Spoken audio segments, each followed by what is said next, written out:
சட்டம் ஒழுங்கை பற்றி பேச்சு வந்தது. சட்டம் ஒழுங்கு சரியாக இருக்கணும் அப்படின்றதுல எங்களுக்கு மாற்று கருத்தே கிடையாது.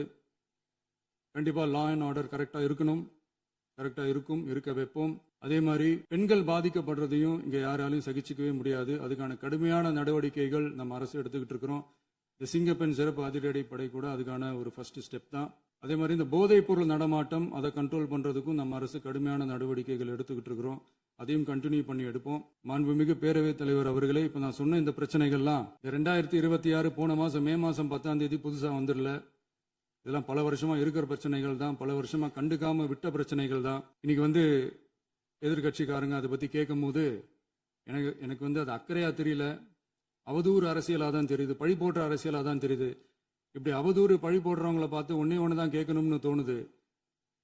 கடந்த 9-10 மாசமா நம்ம ஸ்டேட்ல சட்டம் ஒழுங்கு டிஜிபியே இல்லை.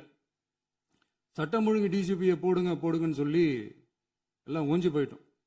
போன ஆட்சியில் நடந்ததுக்கெல்லாம் இப்போதான் விடையே கண்டுபிடிக்கிறோம் நம்ம ஆட்சியில்.